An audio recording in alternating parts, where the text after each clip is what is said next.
संशोधन कानून अब बन चुका है। इसका जो विरोध कर रहा है वो सिर्फ मुसलमानों को गुमराह करने का काम कर रहा है। मतलब मुसलमानों को डराओ, वोट पाओ। कैसे मान ले, जनता कैसे मान ले मुसलमान इस देश का दहशत में है। मतलब मुसलमान इस देश का दहशत में है, बड़ी खतरनाक सी बातें लगती हैं। आपकी बात सुनकर लोग दहशत में आ जाएंगे। नेशनल टेलीविजन पर जब हम बैठे हों तो इस तरीके के जनरलाइज स्टेटमेंट देने से हमें बचना चाहिए कि इस देश का मुसलमान दहशत में है और दुनिया भर में अगर मुसलमान सबसे ज्यादा कहीं सुरक्षित है तो वो हमारा भारत है, हमारा हिंदुस्तान है। आप तय कर लीजिए कि कौन किससे डरा रहा है। कभी आप कहती हैं कि माइनॉरिटी से मेजॉरिटी को डराया जा रहा है, कभी आप कहती हैं कि माइनॉरिटी दहशत में है। तो लगता है आप कंफ्यूज हैं। आप किसको बेवकूफ बना रहे हैं, मुझे बताइए ना। राज्य की सत्ता में आकर केंद्र के कानून को कैसे कूड़ेदान में फेंक देंगे? हम केंद्र में आने की बात कर रहे हैं, इंडिया अलायंस केंद्र में आने की बात कर रहे हैं। 2025 में आप 2029 की बात कर रहे हैं।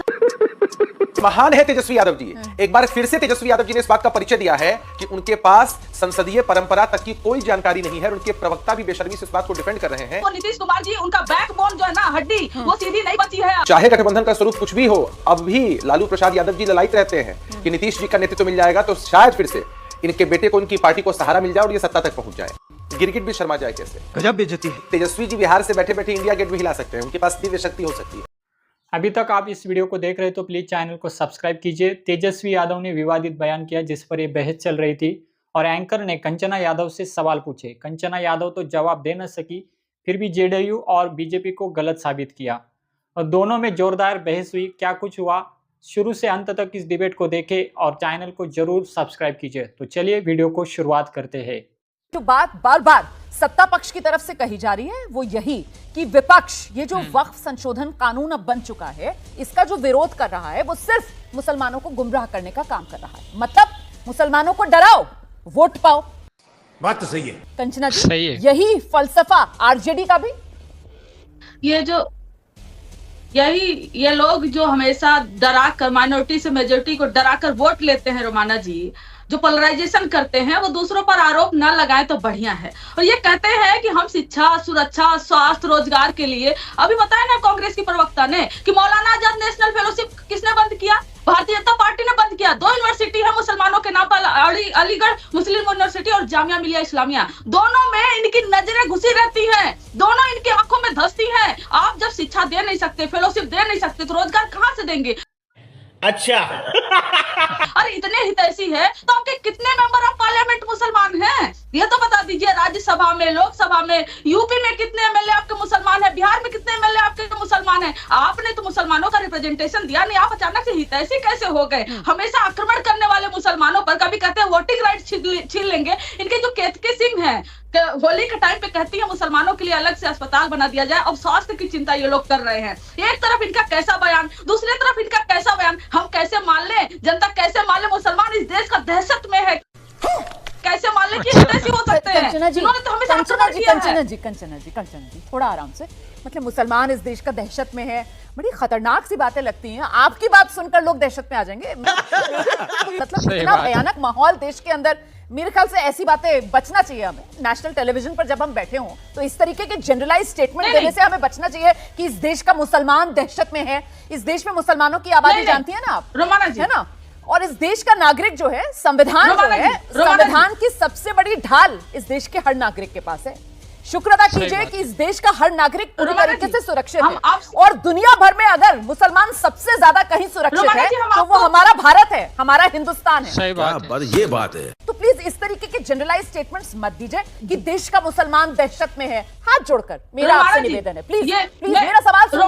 मेरा सवाल ये सवाल तो भारतीय जनता पार्टी से पूछना चाहिए, जो पिछले 10-12 सालों से लगातार इस देश की मेजॉरिटी को इस देश की माइनॉरिटी से डरा रही है।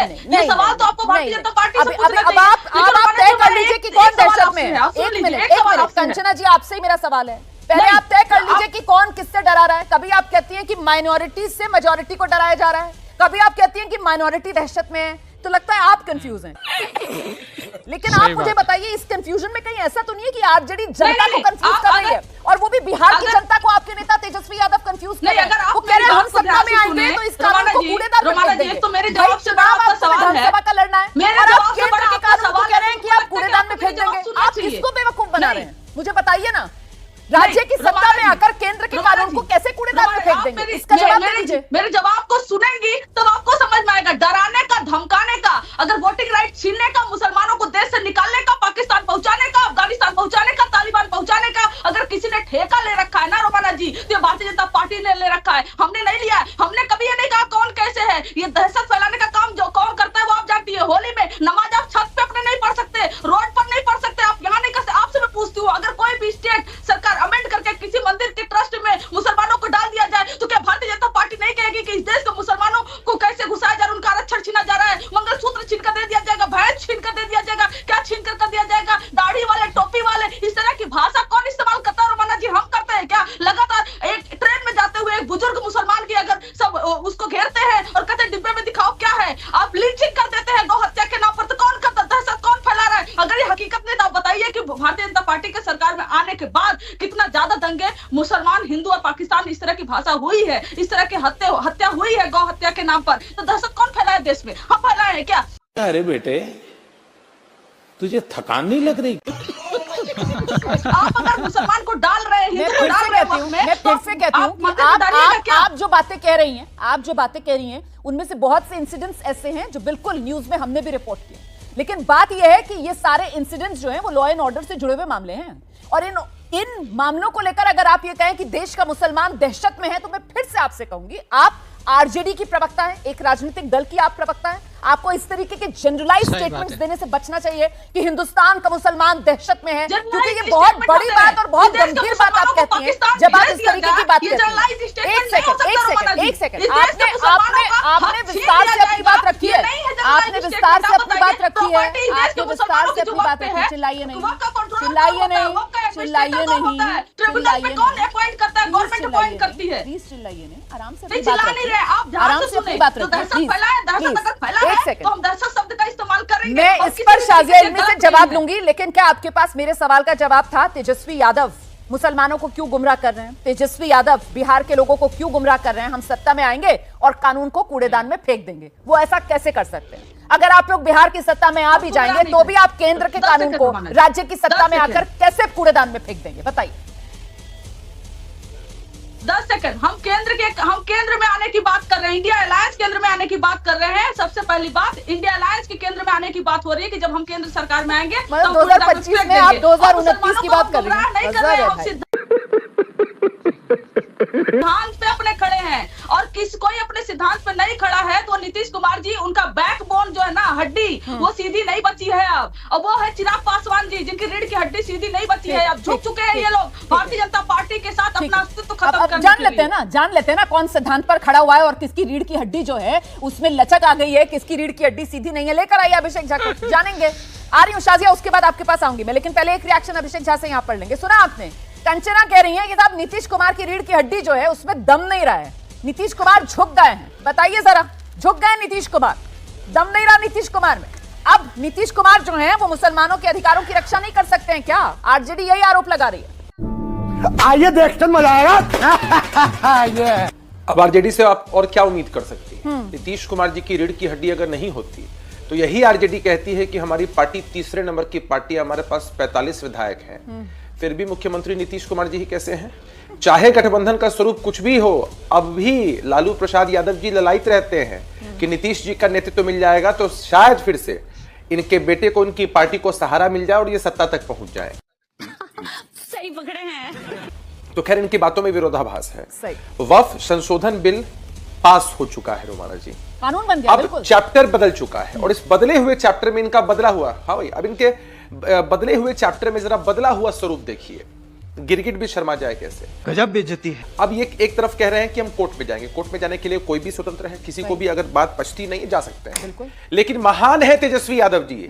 एक बार फिर से तेजस्वी यादव जी ने इस बात का परिचय दिया है कि उनके पास संसदीय परंपरा तक की कोई जानकारी नहीं है, और उनके प्रवक्ता भी बेशर्मी से इस बात को डिफेंड कर रहे हैं कि भाई संसद में पारित कानून को ये बिहार में जब सत्ता में आएंगे तब सीधा उठाएंगे, कूड़ेदान में फेंक देंगे और वो खत्म हो जाएगा। उन्होंने तो 2029 पे ले गई है, मैंने यही सवाल उनसे पूछा, वो कह रहे नहीं, हम तो कह रहे हैं जब इंडिया गठबंधन सत्ता में आएगा, मतलब 2029 लोकसभा चुनाव के लिए वो ले गई है। अरे ये शिफ्ट करके गोल पोस्ट। हाँ जी, तेजस्वी जी बिहार से बैठे बैठे इंडिया गेट भी हिला सकते हैं, उनके पास दिव्य शक्ति हो सकती है लेकिन देश संविधान और कानून से ही चलेगा। भाई आपको इतनी समझ होनी चाहिए कि संसद से पारित कानून को आप बिहार के अंदर कैसे बदल सकते हैं? बिल्ली दूध पीती है, आंखें मूंद लेती है, ये सोचती है कि दुनिया उसको नहीं देख रही है। वास्तविकता क्या होती है? सबको मालूम है। तो वही स्थिति इनकी है। अब दूसरे एस्पेक्ट में चले आते हैं। आप भी बड़े अदब के साथ मैं आपसे पूछता हूं, रोमाना जी, आप भी एक मुसलमान हैं, क्या आप दहशत में हैं? मुझे लगता है आपका जवाब नहीं होगा। आप एकदम मजे से अपना काम जो कर रही थी वही काम कर रही हैं। हमारे भी कई सारे मित्र हैं, कई सारे साथी, कई सारे नेता हैं, सब लोग अपनी अपनी बात रख रहे हैं। देश की संसद में चीजें आई, जेपीसी बनी, बहस हुई और मेजोरिटी के आधार पर चीजें पास हुई। अब ये लोग इसको पॉलिटिकल एजेंडा की तरह इस्तेमाल करेंगे। पहले कोर्ट में जाने की बात करेंगे, दूसरी तरफ कहेंगे हम दुनिया हिला देंगे, तीसरी तरफ कहेंगे कि भाई मुसलमान कम्युनिटी जो है वो दहशत में है, ताकि वो और डरे और सहमे और शायद इसका राजनीतिक लाभ इनको मिल सके।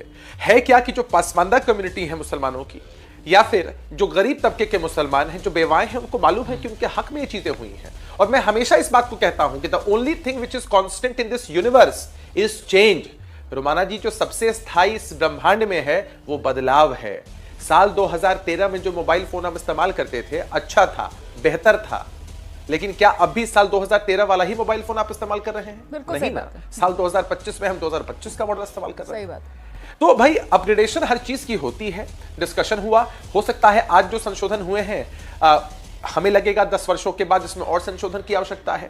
बहस होगी, लोकतंत्र की यही खूबसूरती होती है। लेकिन इसको एक ना एजेंडा, एक नैरेटिव सेट करना है। दो किस्म के लोग बहुत परेशान हैं। अभिषेक, आपने बहुत बढ़िया बात की। एक जिनको इसका पॉलिटिकल लाभ नहीं मिल रहा है। बहुत बढ़िया बात की है। मुझे लगता है इसी पर थोड़ा सा आगे चर्चा को लेकर चलते हैं। कंचना, मैं ये जानना चाहती हूँ, विपक्ष के लिए सिर्फ और सिर्फ एक सियासी हथियार बन गया है? मतलब वक्फ जो है उसके विरोध में कहने के लिए कुछ नहीं है, सिर्फ और सिर्फ मोदी सरकार की घेराबंदी करनी है, मोदी सरकार पर निशाना साधना है, इसीलिए खामियां सारी मोदी सरकार की गिनाई जा रही हैं। भाई ये वक्फ कानून आ रहा है और अगर मुसलमानों का इससे कुछ भला हो जाएगा तो फिर विपक्ष को क्या तकलीफ हो रही है? आप लोग तो अलग ही लेवल पर गिरगिट तक पहुंच गए, वहां पर भूल गई। 2010 में लालू प्रसाद यादव की तरफ से कहा गया था ना, और सदन में खड़े होकर लालू प्रसाद यादव ने कहा था कि साहब इसको कंट्रोल करने की जरूरत है, तब कोई दिक्कत नहीं हुई थी। अब बहुत दिक्कत हो रही है। आइए रोमाना जी, मुझे मालूम है कि जब जदयू के प्रवक्ता और बीजेपी के प्रवक्ता बोल रहे हैं तो आपका मुंह से एक शब्द निकल रहा है, परफेक्ट परफेक्ट। आप यह बोल रही हैं, लेकिन क्या संभालिए भी एक बार परफेक्ट निकल जाता है। कंचना जी, आपने क्या बोला? एकदम परफेक्ट, कोई बात नहीं। आरजेडी की जो प्रवक्ता है कंचना यादव, अक्सर उसको जवाब नहीं आया तो वो घुमा फिरा कर जवाब दे देगी, नहीं तो बहसबाजी करने लगेगी। ऐसा बहुत सारे डिबेट में हुआ है, इस डिबेट में ऐसा ही हुआ है। आपको क्या लगता है, बीजेपी ने ये जो बिल लाया है वो सही है या गलत है? अपनी राय जरूर दे और इस डिबेट को ज्यादा से ज्यादा लोगों तक शेयर करें, ताकि राजनीतिक पार्टियों की अपनी सोच होती है, क्या होती है, सब आम लोगों तक पहुंच सके, जिससे लोगों में सजगता आए और लोग सही वोटिंग कर सके। फिलहाल इस डिबेट में इतना ही, मिलते हैं अगले डिबेट में। तब तक के लिए जय हिंद, जय भारत।